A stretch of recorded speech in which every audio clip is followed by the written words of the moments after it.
이 문화라는 것은 그 시대의 어떤 메시지를 반영하게 되어져 있습니다.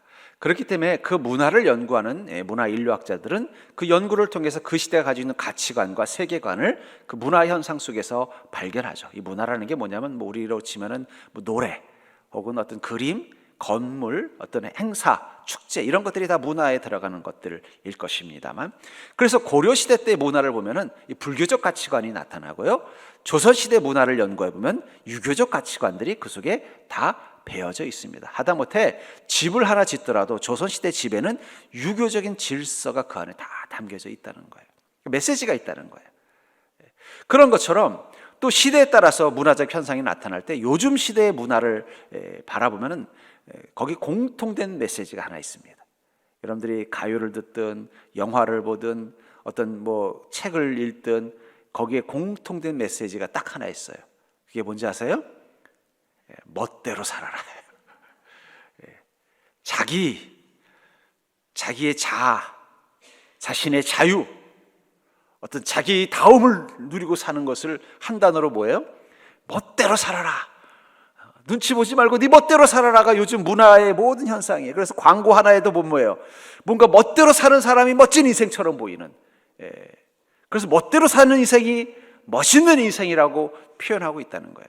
근데 저는 이 멋대로 사는 인생과 멋있는 인생은 왠지 말이 비슷한 듯하면서 느낌이 다르죠. 여러분들에게 멋대로 사십시오 하는 것과 멋있게 사십시오가 어떻게 다릅니까? 우리는 그 차이, 멋대로, 멋이 있는 대로, 멋있게, 멋이 있는 것답게 사는 이 두 가지 인생이 왠지 다르다고 느끼는 이유는 뭘까요? 그것은 이 멋대로라는 단어가 가지고 있는 의미이겠죠. 아유, 저 사람은 지 멋대로 해 할 때 그것은 무슨 의미예요? 나름대로 자기는 멋있다고 생각하지만 남이 보기엔 그게 어떻다는 거예요? 비호감일 때이죠. 그러나 저 사람은 참 멋있어 라고 말할 때는요, 자기의 멋을 위해서 자기의 어떤 방향을, 어떤 자기의 어떤 주장을 따라 살지만 그게 타인들에게 어떻게 보인다는 거예요? 뭔가 매력 있어 보일 때 우린 멋있는 인생이라고 말하는 것이고, 그 매력을 다른 사람들이 주지 못한 인생을 살 때는 멋대로 산다고 말한다는 거예요. 우리 옆 사람 보고 한번 인사해 볼까요? 당신은 멋대로 사십니까? 아니면 멋있게 사십니까? 우리 서정교회 교인들은 멋대로 사는 인생이 아니라 멋있게 사는 인생이 되기를 주의 이름으로 축복합니다. 근데 세상이 이 교회와 그리스도인들을 옛날에는 멋있다고 말해줬어요. 예수 믿는 사람은 참 멋있어. 근데 요즘 뭐라고 말할까요? 지 멋대로 하는 것 같아. 코로나인데 지 멋대로 하고 있어. 어느 순간 그리스도인들이 멋대로 사는 인생이 되어버렸다는 거예요. 근데 성경은 우리에게 끊임없이 뭐라고 말해요? 너희는 멋있는 인생을 살라고 말하고 있다는 것입니다. 그리스도인이 된다는 것은 멋있는 인생을 살 줄 아는 자가 되는 게 그리스도인이 되는 거라는 사실을 기억하시기 바랍니다. 그러나 사랑하는 성도님들, 여러분들은 나는 멋대로 사는 인생인가? 멋있는 인생인가를 돌아보는 자가 되기를 주의 이름으로 축복합니다. 오늘 집에 가서 가족들한테 물어보세요. 야, 니들이 생각하기에 나는 멋대로 사는 거 같니? 멋있게 사는 거 같니? 저는 여러분들이 다 멋있는 인생이 되기를 주의 이름으로 축복합니다. 오늘 본문에 나온 이 성경의 바울이라는 한 그리스도인은 참 멋있게 산 인생이에요. 우리가 그의 인생에 대해서 왜 매력을 느끼고 관심을 갖냐면 그는 멋대로 사는 인생이 아니라 멋있게 사는 인생, 멋있게 사는 법이 무엇인지를 아는 인생이었기 때문이라는 것입니다. 그렇다면은 성경이 말하는, 또 하나님 말씀하시는 멋있게 사는 인생의 모습은 어떤 것일까요? 전 그것을 통해서 멋대로 사는 인생이 아니라 멋있게 사는 인생이 되기를 주의 이름으로 축복합니다. 먼저 멋있게 사는 인생의 특징은 뭐냐면 그것은 바로 나를 바로 알고 사는 인생이 멋있게 사는 인생이라는 거예요. 절단해 볼까요? 나를 바로 알고 사는 인생이 멋있는 인생이다. 8절에 보면은 이런 말씀이 있습니다. 맨 나중에 만삭되지 못하여 난 자 같은 내게도 보이셨느니라. 바울 목사님은 자신을 누구라고 말하고 있어요? 만삭되어 나지 못한, 우리 옛날에 7삭동이 8삭동이 그러잖아요. 그건 어떤 거예요? 좀 미숙하게 태어난 거예요. 미숙하게 태어나다 보니까 건강하지도 못하고, 요즘은 인큐베이터가 있어서 그 나머지 시간들을 인큐베이터에서 잘 성장해서 건강한 모습으로 태어나지만, 옛날에는 7달 만에 태어나고 그러면 대부분 병약하거나 뭔가 장애가 있거나 여러 가지 결함들이 있어서 평생 그게 몸에 어떤 부담이 되는 그런 인생을 사는 사람들이 참 많았었어요. 그것처럼 만삭되어 나지 못했다라는 말은 내가 많이 부족하고 연약한 존재라고 고백하고 있는 것입니다. 이것은 바울의 믿음의 기초를 말하는 거예요. 바울은 자신의 죄인됨을 잊지 않고 살고 있었다는 거예요. 심지어 어떤 사람들을 향해서요, 자신이 세운 교회, 자신이 그 가르쳤던 복음을 전했던 제자들인 고린도 교인들에게 자신을 뭐라고, 나는 만삭되어 나지 못한 자와 같은 자라는 거예요. 난 죄인이고 연약한 자라는 거예요. 나는 그것을 잊지 않고 너희들과 함께 신앙생활하고 있다라고 말하고 있다는 것입니다. 바울 목사님은 자신이 어떤 존재라고 생각하는 거예요? 나는 예수 그리스도가 아니면 이런 인생을 살 수 없는, 멋대로 살 수밖에 없는 연약한 존재, 죄인과 같은 존재라고 고백하고 있다는 것입니다. 최근에 이 나훈아 씨가 부른 테스 형이라는 신곡이 우리 사람들에게 아주 인기가 있다고 그러더라고요. 저는 하필이면 그걸 못 봤는데 도대체 왜 인기가 있나 하고서 한번 뉴스나 가사를 봤더니 그 가사가 참 인상적이었어요. 제가 그 가사를 한번 읽어줄게요. 어쩌다 한바탕 더 빠지게 웃는다. 그리고는 마음을 그 웃음에 묻는다. 그저 와준 오늘이 고맙기는 하여도 죽어도 오고마는 또 내일이 두렵다. 아 테스 형, 세상이 왜 이래? 왜 이렇게 힘들어? 아 테스 형, 소크라테스 형, 사랑은 또 왜 이래? 너 자신을 알라며 툭 내뱉고 간 말을 내가 어찌 알겠소? 모르겠소? 테스 형, 아 테스 형, 아 테스 형, 이렇게 좀 불러주면 좋은데 제가 노래를 못해서 이해하시기 바랍니다. 근데 왜 이 노래가 갑자기 사람들에게 마음속에 공감을 주고 모두가 다 관심을 가질까? 왜 갑자기 이 나훈아라는 그냥 대한민국의 가수가 수천 년 전 그리스의 철학자, 같은 철학자도 아니고 한쪽은 대중가수고 한쪽은 철학자인 소크라테스를 테스 형이라고 부르면서 그의 이름을 계속 부를까요? 그래서 자기가 인생을 살아보니까 마치 그 소크라테스가 내 옆에 있는 형님, 나를 누구보다 잘하는 형님이 나를 보고 뭐라고 그러는 거예요? 넌 좀 너 자신을 좀 알고 살라는 거예요. 나는 내가 인생을 오래 살았다고, 나름대로 가수로서 성공하는 인생을 살았다고, 나름대로 인생의 경륜이 많다고 말하지만 난 지금까지 사는 내 인생을 보니까 내 자신을 너무 모르고 살았다는 거예요. 아, 소크라테스가 내 친한 형님이 되어서 내 옆에서 있으면서 야 나훈아, 훈아야 좀 너 자신 좀 알고 살아, 이렇게 형님이 되어서, 테스 형이 되어서 내 인생에 대해서 좀 너를 좀 알고 살라고 말만 해줬어도 내가 조금 더 제대로 살 수 있었는데, 조금 더 멋있는 인생을 살 수 있었는데 난 내 자신을 너무 모르고 살았기 때문에 멋대로 산 인생이라 후회뿐이라는 그 메시지가 이 노래 속에 들어있는 것 같아요. 아 테스 형, 아 테스 형, 소크라테스가 내 형님 같은 분이었다면, 그래서 그 형님이 내 옆에 있으면서 좀 너 자신을, 네 꼬라지를 좀 알고 살라고 말씀만 해줬어도 내가 좀 더 멋있는 인생을 살았을 텐데 후회가 남는다는 거예요. 어쩌면 사람들이 이 나훈아의 이 테스 형이라는 노래에 감동하고 열광하는 것은 우리가 지금 우리 자신이 어떤 존재인지를 너무 모르고 살고 있다는 거예요. 그게 어쩌면 이 삶의 모든 고단함과 문제의 원인, 사람들이 제멋대로 막 혼란스럽게 사는 원인이 자신을 너무 몰라도 모르는 인생들을 살고 있기 때문에 이런 일들이 일어났다고 생각하는 것입니다. 이 멋대로 사는 인생의 특징은 뭐냐면 자기를 너무 모른다는 거예요. 그래서 자기를 너무 왜곡시켜요.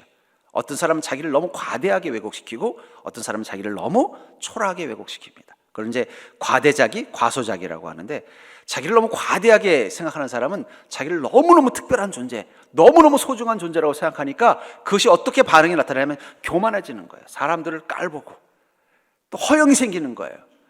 자기가 가지고 있는 경제적인 수준이나 내 삶으로는 이 정도밖에 못 사는데, 아이 그래도 내가 그래도 가오가 있지, 내가 어떻게 이렇게 살아 하면서 막 빚을 져가지고 다른 사람들 것을 속여서 빼앗아가지고라도 어떻게 해요? 더 화려하게 살려고 하는 그 근원 속에는 이 과대 자기에 대해서 잘못된 인식을 가지고 있는 게 있다는 거예요.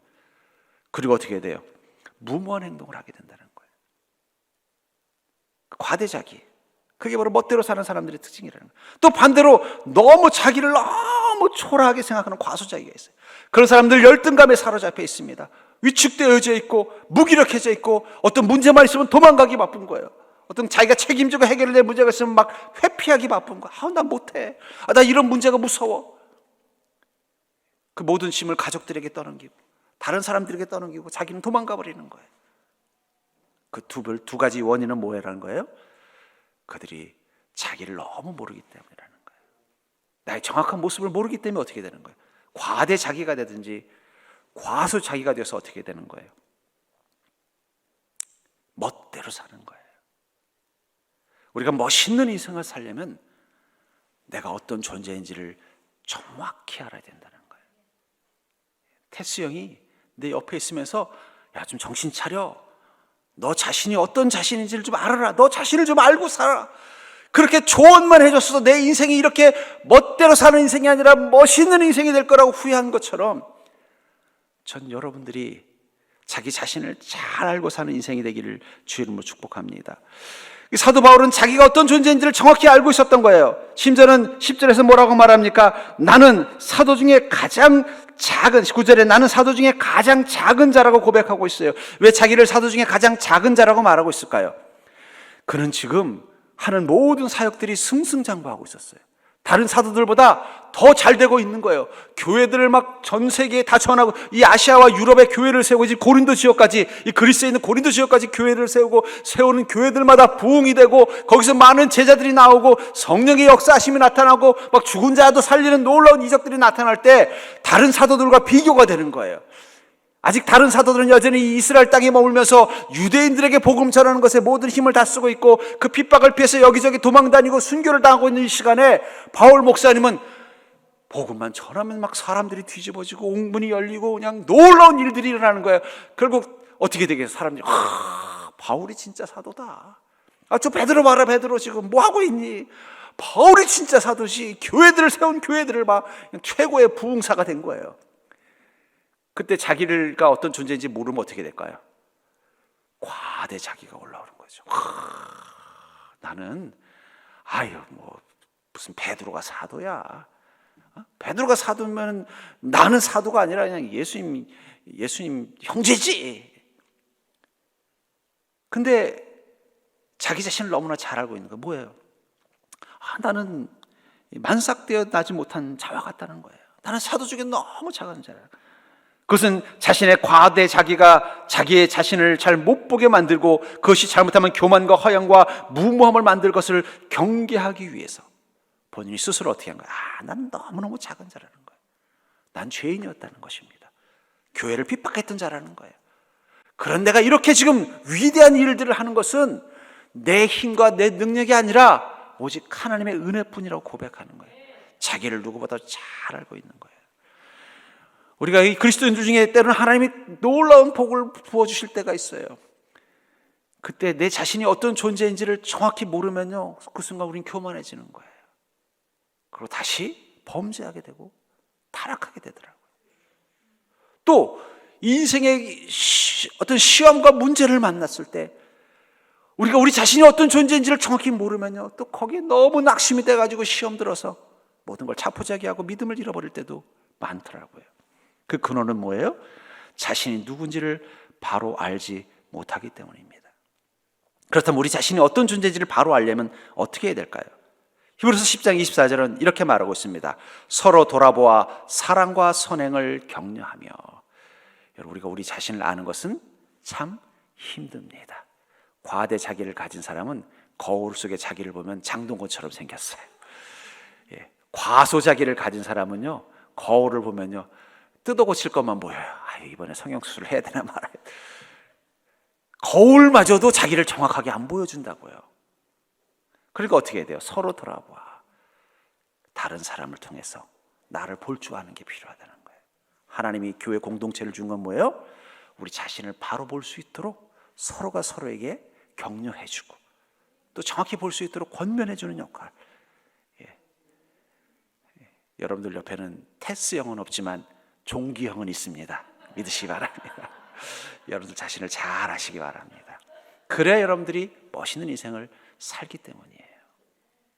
또 전도서 7장 14절에 이렇게 말하고 있습니다. 형통한 날에는 기뻐하고 곤고한 날에는 되돌아보아 이 두 가지를 하나님이 병행하게 하사 사람이 그의 장래일을 등이 헤아려 알지 못하게 하셨느니라. 우리는 우리 미래를 알 수 없어요. 우린 감히 우리의 미래를 알 수 있는 존재가 아닙니다. 그렇기 때문에 우리는 어떻게 해야 돼요? 우리에게 좋은 일이 있을 때는 하나님의 은혜 앞에 기뻐하고, 힘든 일이 있을 때는요, 나의 삶을 되돌아보는 것을 통해서 내 자신을 바로 알 수 있다는 거예요. 우리가 온전히 우리 자신을 바로 알게 하시기 위해서 하나님이 우리에게 주신 게 바로 말씀이에요. 그럼 성경 공부를 하는 이유는요, 우리가 하나님을 더 많이 알기 위해서가 아니라 나를 바로 알게 하기 위해서예요. 그러니까 여러분들 이번 제자반 꼭 하시기 바랍니다. 말씀을 통해서 어떻게 내가 이런 존재구나라는 걸 정확히 알아야, 정확히 알아야 어떻게 하는 거예요? 우리의 미래를 위해서 우리가 어떤 삶을 살고 어떻게 해야 멋있는 인생이 될 수 있는지를 알 수 있다는 거예요. 그래서 저는 이 나훈아의 테스형을 한번, 이 복음성을 한번 개사를 한번 해봤습니다. 한번 제가 읽어드릴게요. 리듬은 못 싣습니다. 이해하십시오. 예수님, 세상이 왜 이래? 왜 이렇게 힘들어요? 예수님, 나의 주 예수님, 사랑은 또 왜 이래요? 너 자신을 알라며 내게 주신 말씀을 여전히 모르고 살고 있네요. 예수님, 예수님, 예수님, 예수님. 복음성과 같이요? 여러분 이제부터는 테스형이 아니라 예수형을 찬양으로 부르십시오. 그러니까 여러분들, 우리가 왜 하나님이 우리에게 말씀을 주셨느냐? 예수님이 뭐가 되시기 위해서예요? 예수형이 되어서 우리가 말씀을 통해서 우리 자신을 바로 알고 사는 그런 멋있는 인생이 되게 하시기 위해서 주님은 우리에게 말씀을 주신 것입니다. 여러분들 말씀을 통해서 자신을 바로 알 수만 있다면 이제 여러분들은 멋대로 사는 인생이 아니라 멋있는 인생을 살게 되는 자인 것을 믿으시기를 주의 이름으로 축복합니다. 그러려면 어떻게 되겠어요? 말씀을 사모해야죠. 나훈아 씨가 소크라테스를 형님으로 모시고 싶었던 것처럼 말씀을 통해서 늘 내 옆에서 나에게 바른 말을 해주는 형님과 같이 예수님이 내 옆에 있어주기를 요청한다면 여러분은 그 순간 이제는 멋대로 사는 인생이 아니라 멋있는 인생을 꿈꾸게 될 줄 믿으시기 바랍니다. 두 번째는 멋있게 사는 인생의 모습을 뭐라고 말하냐면 그것은 바로 나를 바르게 다룰 줄 아는 인생이 바로 멋있는 인생이 된다고 말하고 있어요. 나를 바르게 다룰 줄 아는 인생. 9절을 한번 같이 읽어볼까요? 같이 읽겠습니다. 시작. 나는 사도 중에 가장 작은 자라. 나는 하나님의 교회를 박해하였으므로 사도라 칭함 받기를 감당하지 못할 자니라. 나는 하나님의 교회를 박해하였다. 자신이 어떤 존재라는 거예요? 정말 하나님 앞에서 가장 큰 죄와 허물을 가진 존재였다는 거예요. 그럼 그가 이제 하나님의 은혜로 어떻게 돼요? 사도가 됐다는 거예요. 고린도후서 5장 17절에 우리 그리스도인이 되는 것을 이렇게 설명하고 있습니다. 그런즉 누구든지 그리스도 안에 있으면 새로운 피조물이라. 이전 것은 지나갔으니 보라 새 것이 되었도다. 그리스도인이 되는 것을 뭐라고 말하고 있어요? 이전 것이 지나갔으니 보라 새 것이 됐다는. 여러분들은 이미 예수 그리스도를 통해 새 것이 된 것을 믿으시기 바랍니다. 그렇다면 여러분들의 육신과 인생이 새롭게 됐다는 건 구체적으로 뭘까요? 만약에 여러분들에게 밥솥이 있는데 요즘 유명한 밥솥이 어디 밥솥인지는 잘 모르겠습니다만은 아주 오래된 밥솥이 하나 있다고 생각해봐요. 그걸 평생 몇십 년을 썼어요. 근데 이게 고장이 난 거예요. 그래서 그걸 고치려고 그 본사 AS한테 맡겼더니 전화가 온 거예요. 아이고, 이게 우리 회사에서 처음 만든 모델이고 이 제품이 처음 출시한 1호 모델인데 안타깝게도 지금 세월이 너무 지나서 이제는 이 밥솥이 고칠 수 있는 부품이 없습니다. 근데 죄송하지만 이 모델은 저희 회사의 자랑이고 또 이 제품이 저희 회사에서 만든 첫 번째 제품이라 저희에게 이 고장난 밥솥을 주시면 저희 회사의 최신식 제일 좋은 AI 기능이 있는 밥솥을 무상으로 드리겠습니다라고 전화가 오면 여러분들 어떻게 하시겠어요? 바꾸죠. 어차피 고장나서 못 쓰고 부속이 없어서 못 고친다는데. 근데 그 회사에서는 그게 어떻게 되는 거예요? 이제 아마 거기 전시관에 이제 전시가 되겠죠. 그 대신에 나에겐 뭘 주는 거예요? 최신형 AI, 소리도 나고 밥이 다 되었습니다. 이런 소리도 나는 AI 최신형 밥솥을 딱 주는 거예요. 그래서 그 박스를 딱 열면 그 안에 뭐가 있을까요? 이제 새 밥솥이 있어요. 새 밥솥만 있지 않아요. 또 하나가 있습니다. 뭐가 있을까요? 매뉴얼이 있어요. 왜 매뉴얼이 있을까요? 이 밥솥은 내가 전에 쓰던 밥솥과는 작동법이 다른 거예요. 거기다 AI, 센서까지 담겼으니 얼마나 복잡하겠어요. 요즘 밥솥은 보니까 밥만 하는 게 아니더라고요. 죽도 하고, 찜도 하고, 또 밥도 쌀 종류에 따라 다 다르고, 그거를 만약에 매뉴얼을 통해서 배우지 않는다면 오히려 옛날 쓰던 밥솥보다도 더 불편한 것이 될 거예요. 그렇죠? 옛날에는 그냥 열어가지고 손으로 물 재가지고 닫아가지고 버튼 하나만 뚝 누르면 다 알아서 되더만, 요즘은 뭐 설정을 하라 그러고 또 뭘 하라 그러고 자꾸 뭐 삐삐 소리가 나고, 이거 정신 사나워서 못 쓰겠네 그러면은요, 그건 어쩌면 그 옛날에 고장난 밥솥보다도 더 못한 것일 거예요. 그것이 나에게 유익이 되고 기쁨이 되려면 어떻게 해야 돼요? 그 밥솥을 사용하는 매뉴얼을 우리가 숙지하고 있어야 된다는 거예요. 왜 우리가 예수 그리스도를 통해서 새로운 피조물이 되었음에도 불구하고 새로운 피조물로서 누릴 수 있는 멋있는 인생을 살지 못하는 이유는, 우리에게 주님께서 새로운 피조물이 되게 하실 때 주신 매뉴얼을 우리가 언박싱 열어봤음에도 불구하고 그것을 보지 않았기 때문이에요. 안 보고 어떻게 한 거예요? 옛날 구닥다리 밥솥과 같은 내 옛날 모습대로 여전히 살려고 하니까 오히려 더 불편한 거예요. 차라리 옛날 구닥다리 밥솥은 물만 잘 맞추고 버튼만 누르면 그래도 나름대로 밥이 되는데, 요즘 밥솥은 뭔 설정이 이렇게 복잡한지 그걸 숙지하지 못하면 오히려 어떻게 밥을 할 수가 없는 거예요. 무슨 버튼을 눌러야 될지 알 수가 없는 거예요. 아무 소용이 없는 거예요. 우리가 주님 앞에서 새로운 밥솥과 같이 새로운 피조물이 되었어도 매뉴얼을 통해서 이 새로운 피조물이 된 내 인생을 멋있는 인생으로 살도록 만드는 방법을 모른다면, 우리는 오히려 예전에 주님을 만나기 이전에 그 멋대로 살던 인생보다 더 고달픈 인생이 될 수 있는 것입니다. 그럼 어떻게 하면 돼요? 매뉴얼만 펼치면 돼요. 그게 말씀입니다. 하나님 우리에게 말씀이라는 매뉴얼을 주신 것은 우리가 새로운 피조물로 멋있는 인생을 살도록 만들어주기 위해서입니다. 믿음으로 사시면 됩니다. 하나님 우리에게 믿음을 주신 것은 우리가 그 믿음을 따라 살아가는 순간 우리 인생은 이제 멋대로의 인생이 아니라 멋있는 인생을 살 수 있는 새로운 피조물이 될 수 있기 때문이에요. 성령의 인도하심을 따라 살면 됩니다. 요즘 밥솥은 밥이 다 됐다 그러고 무슨 요리를 하겠다고 말해주는 것처럼, 성령님이 우리 인생 가운데 어떤 인생으로 뜸이 들어야 되는지를 말씀해 주신다는 거예요. 그걸 따라가기만 하면 된다는 것입니다. 그러나 멋대로 사는 인생은 어떻습니까? 여전히 그 죄와 그 욕망의 소리에 휩쓸려 사는 거예요. 특별히 현대인들은요, 이 충동에 약해요.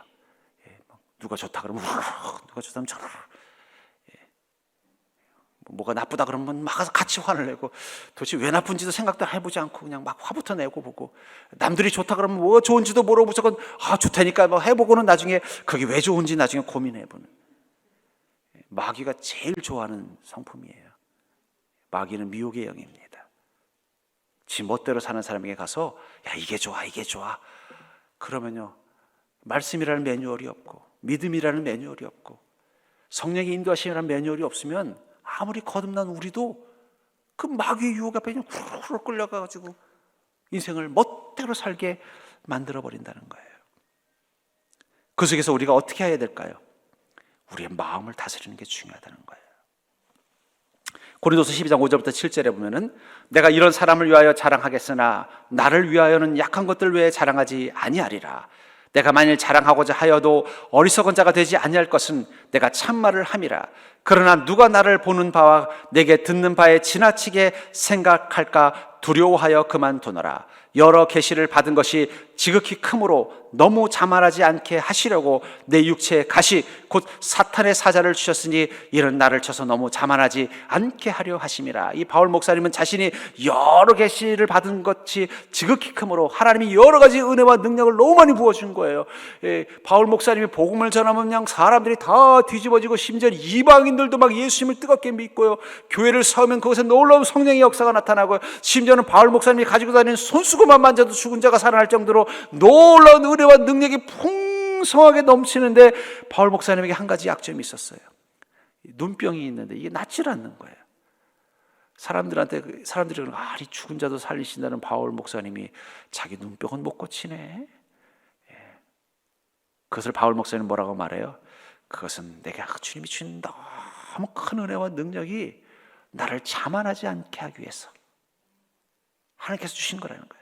그래서 나는 무엇만 한다는 거예요? 나를 위하여는 약한 것들 외에는 자랑하지 아니하리라. 자기의 마음을 다스리는, 내 안에 지금 교만이 올라오고 으스해지잖아요. 그냥 사람들이 막 바울 목사님 위대한 주의 종.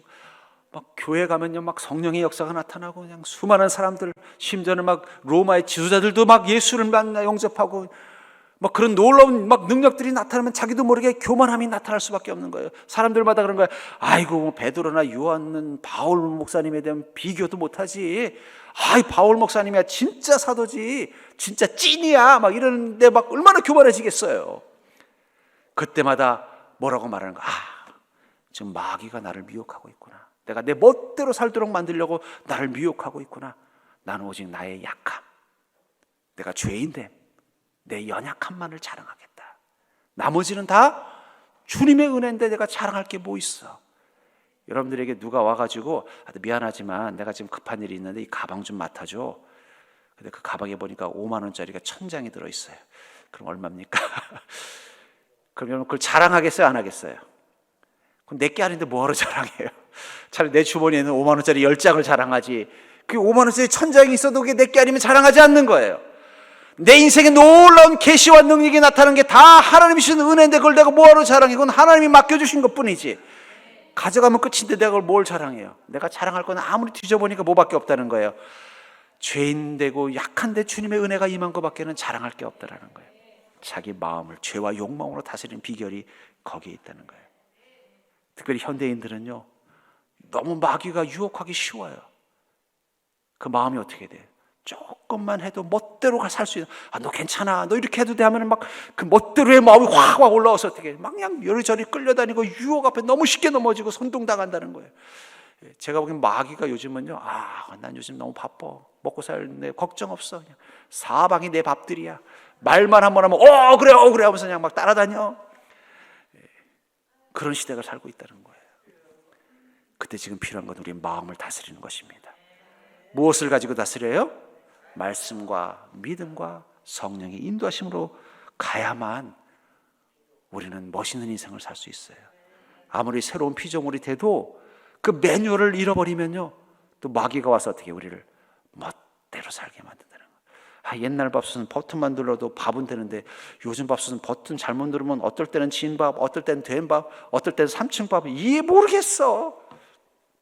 멋대로가 된다는 거예요. 전 여러분이 자기 자신을 바르게 다스리고 사는 자가 되기를 주의 이름으로 축복합니다. 그렇기 위해서 우리는 더욱더 말씀을 사모해야 되고, 그렇기 위해서 우리는 더욱더 믿음으로 살려고 노력해야 되고, 그럴수록 더욱더 주님의 음성에 귀를 기울이려고 노력하는 자가 되기를 주의 이름으로 축복합니다. 세 번째로, 멋있게 사는 인생의 모습은 절 따라 해볼까요? 멋있게 사는 인생은 나의 나됨으로 사는 인생이다. 우리가 멋있게 사는 인생이 되려면 나의 나됨으로 살아야 한다는 것입니다. 10절을 보시면, 그러나 내가 나된 것은 하나님의 은혜로 된 것이니 내게 주신 그의 은혜가 헛되지 아니하여 내가 모든 사도보다 더 많이 수고하였으나 내가 한 것이 아니요 오직 나와 함께 하신 하나님의 은혜로다. 나의 나됨이 무엇이라는 거예요? 하나님의 은혜라는 거예요. 내가 이런 모습인 거, 그건 다 하나님의 은혜야. 전 여러분들에게 그런 고백이 있기를 주의 이름으로 축복합니다. 가장 그리스도인다운 인생은 바로 하나님의 은혜로 사는 인생인 것을 기억하시기 바랍니다. 그래서 더 많이 수고한다는 건 무엇을 위해 수고한다는 것일까요? 여기 수고한다는 말이 애쓰다라는 뜻이 있는데, 사람들마다 자기 인생을 위해서 애쓰는 게 다 달라요. 제가 학교, 고등학교, 중학교 다닐 때 보면은 부모님들이 용돈을 가지고 살잖아요. 그럼 이 반 친구들하고 보면은 이 받는 용돈을 가지고 무엇을 위해서 애쓰는지 이렇게 보여요. 어떤 애는요, 같이 밥 매점 가서 뭐 사 먹으면 돈 한 푼 안 쓰는 애가 있어요. 맨날 나 지갑 안 가지고 왔다 그러고 돈 안 가지고 왔다 그러고 그래서 쟤네 집은 되게 가난한가 보다 해서 불쌍해서 이제 가서 대신 뭐 우리가 과자도 사주고 아이스크림도 사주고 햄버거도 사주고 그랬는데, 오늘 보니까는 나이키 신발을 딱 신고 왔더라고요. 그때 알았습니다. 요놈이 용돈 받아가지고 모아가지고 저거 사려고 애쓰느라고 우리한테서 다 얻어먹고 살았구나. 다음부터 사줄까요, 안 사줄까요? 안 사주죠. 근데 걔는 무엇을 위해 애쓰고 싶은 거예요? 자기 용돈으로. 신발을 사는데 애쓰기 위해서 어떻게 한 거예요? 먹을 걸 아끼고 친구들한테 얻어먹은 거예요. 또 어떤 애는 용돈만 생기면, 야 매점 가자, 나 오늘 용돈 받았어. 맨날 먹는 거, 옷이라 공책이라 뭐 학용품 모양 대충 하고 맨날 용돈 받으면은 먹을 거만. 걔는 무엇에 애쓰는 자예요? 먹는 거에 애쓰는 자입니다. 그렇다면 우리는 무엇에 애쓰며 사는 인생이 될까요? 하나님의 은혜를 모으는 데 애쓰는 자가 된다는 거예요. 바울 목사님이 내가 더 많이 수고하고 애썼다는 것은 무엇을 의미하는 거예요? 더 성실하고 더 지혜롭고 더 능력 있는 것에 애를 썼다는 게 아니라 하나님의 은혜가 더 충만한 인생이 되도록 애썼다라고 말하고 있다는 거예요. 근데 이 멋대로 사는 인생은요, 무엇에 애를 쓸까요? 자기를 높이고 자기를 주장하고 자기가 대접받고 존중받는 것, 자기가 높아지는 데 애를 쓴다는 거예요. 제가 참 재밌는 글을 본 적이 있어요. 손님은 왕이다라는 말을 이렇게 표현해 놨더라고요. 손님이 왕이다라는 말을 손님이 하면 갑질이고 손님이 왕이다라는 말을 점원이 하면 서비스다. 그 차이가 뭘까요? 그러니까 손님이 왕이라는 말을 손님이 하면 그건 갑질인 거야. 근데 손님이 왕인데 이렇게 하면 그건 갑질이 되는 거고, 점원이 손님은 왕이지 하는 마음으로 이 손님을 대하면요, 그건 최고의 서비스가 된다는 거예요. 그러니까 손님이 왕이라는 건 마찬가지 같지만 누군가에겐 갑질이 될 수도 있고 누군가에겐 서비스가 될 수 있는 것은 누가 그 생각을 하냐에 달려있죠. 그래서 저는 이렇게 설명하고 싶어요. 이렇게 한번 그 말을, 문장을 가지고 이렇게 한번 제 나름대로 번역을 해봤습니다. 절대 해볼까요? 멋대로인 인생은 사람들에게 왕 대접을 요구하는 것이고, 멋있는 인생은 사람들이 왕처럼 대하게 만드는 자이다. 그러니까 이 멋대로 사는 사람들은요, 사람들이 자기를 왕 대접해 주기를 원해요. 내가 특별한 존재인데 어떻게 나한테 이렇게 할 수 있어? 어떻게 교회가 나한테 어떻게 이럴 수 있어? 사람들이 나한테 어떻게 이럴 수 있어? 가족들이 나한테 어떻게 이럴 수 있어? 그 속에는 뭐가 있다는 거예요? 자기는 왕이라고 생각하는 멋대로의 마음이 있다는 거예요. 근데 멋있는 인생은 어떻게 할까요? 그 사람들이 나를 왕처럼 대하도록 만드는 자예요. 지혜로운 손님은 내가 손님인데 내가 왕인데 이렇게밖에 못해 라고 말하는 게 아니라, 점원이 와서 아이고 귀한 왕 같은 손님 오셨네요 하면서 지극정성으로 대접하게 만드는 게, 그게 진짜 지혜로운 손님 아니겠어요? 그렇죠? 제가 식당 가보면요, 멋대로 하는 손님이 있고 또 멋있게 하는 손님이 있더라고요. 멋대로 하는 손님은 앉아가지고 뭐 숟가락이 어쩌니 밥가락이 어쩌니 반찬이 어쩌니 하면서 막 점원을 막 스트레스를 팍 주는 사람이 있고, 어떤 멋있는 손님은 와서 점원을 막 칭찬을 해줘요. 저도 한번 어떤 식당에 갔는데 점원이 오셨는데 점원이 좀 막 바빠가지고 힘든가 봐요. 그래서 제가 칭찬을 해줬어요. 아이고 그래도 이렇게 바쁜데 열심히 하시는 거 보니까 이 사장님이 좋은 점원을 두셨네요. 그래서 제 자리는 좀 여유 있게 해도 되니까 저 바쁜 손님들부터 했어요. 그랬더니 되게 고마워하더라고요. 그러더니 나중에 계란을 2개 주더라고요. 제가 왕 대접을 받았습니다. 멋대로 사는 인생은요, 사람들의 멱살을 잡고 자기가 대접받고 높아지려고 막 해요. 가족들에게, 교회에서, 자기 인생에서. 근데 멋있는 인생은요, 그들이 나를 좋은 귀 여기게 만들어준다는 거예요. 그럼 어떻게 하면 우리가 멋있는 인생이 될까요? 마태복음 23장 11절부터 12절에 보니까, 마태복음 23장 11절부터 12절을 현대인의 성경에서 이렇게 말하고 있습니다. 너희 중에서 가장 위대한 사람은 남을 섬기는 사람이 되어야 한다. 누구든지 자기를 높이는 사람은 낮아지고 낮추는 사람은 높아질 것이다. 여러분, 멋있는 인생에 대해서 다른 사람들이 나를 높여주기를 원하면 여러분들이 어떻게 돼야 된다고요?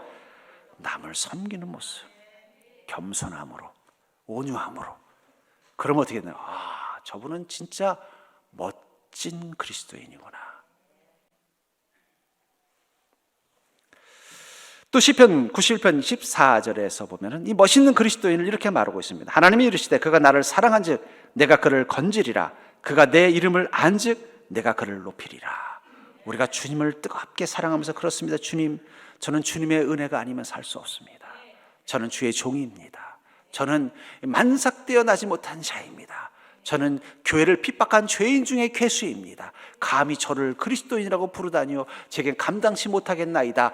이 마음을 가지고 주님 앞에 서면 주님이 어떻게 한다는 거예요? 내가 그를 구원하리라. 내가 그를 높이리라. 우리가 주님의 은혜를 기억하고 살면, 전 주님의 은혜가 아니면 살 수 없습니다. 전 주님의 은혜로 이 자리에 있는 것입니다. 그것을 기억하는 순간 주님은 우리를 뭐라고 말하는 거예요? 너희 참 멋있다. 너희 믿음 참 멋있다. 내가 너를 높여주겠다. 저는 그게 바로 우리 됨을 잘 아는 인생이라고 생각합니다. 전 여러분들이 하나님이 높여주는 인생이 되기를 주의 이름으로 축복합니다. 주의 은혜가 임한다는 건 하나님이 나를 높여주시는 거예요. 근데 하나님이 바울 목사님에게 은혜를 부어주신 이유는 뭐예요? 그가 자신을 어떻게 해요? 주님, 저 자신을 잘 알고 있습니다. 나는 죄인입니다. 나는 교회를 핍박하던 자입니다. 나는 허물이 많은 자입니다. 그런 자를 하나님께서 사랑하셔서 예수 그리스도를 통해서 구원해 주신 그 사랑, 그 은혜 저는 잊지 않고 있습니다. 그 고백을 하는 순간 하나님 우리에게 은혜를 통해서 우리를 높여 주신다는 거예요. 아까도 말한 것처럼 우리가 바울이라는 그리스도인에게서 매력을 느끼는 것은 그가 한때는 멋대로 사는 인생이었기 때문입니다. 교회를 핍박하고 자신의 유혹과 성정을 따라 살았던 인생이었지만 그가 다메섹 도상에서 예수 그리스도를 만난 순간 그는 멋있게 사는 인생으로 바뀌었습니다. 그리고 오늘 본문을 통해서 바울은 자신이 멋있게 사는 인생의 비결을 이야기하고 있는 거예요. 이 본문을 근거로 만든 찬양이 있어요. 그게 바로 나를 지으신 이가 하나님. 이 가사가 이렇습니다. 나를 지으신 이가 하나님, 나를 부르신 이가 하나님, 나를 보내신 이도 하나님, 나의 나된 것은 다 하나님 은혜라. 나의 달려갈 길 다 가도록, 나의 마지막 호흡 다 하도록 나로 그 십자가 품게 하시니 나의 나된 것은 다 하나님의 은혜라. 한량없는 은혜, 갚을 길 없는 은혜, 내 삶을 애워싸는 하나님의 은혜, 나 주저함 없이 그 땅을 밟음도 나를 붙드시는 하나님의 은혜. 우리가 멋있는 인생을 사는 것은 오직 하나입니다. 주님의 은혜가 나를 나되게 만들어주는 것입니다.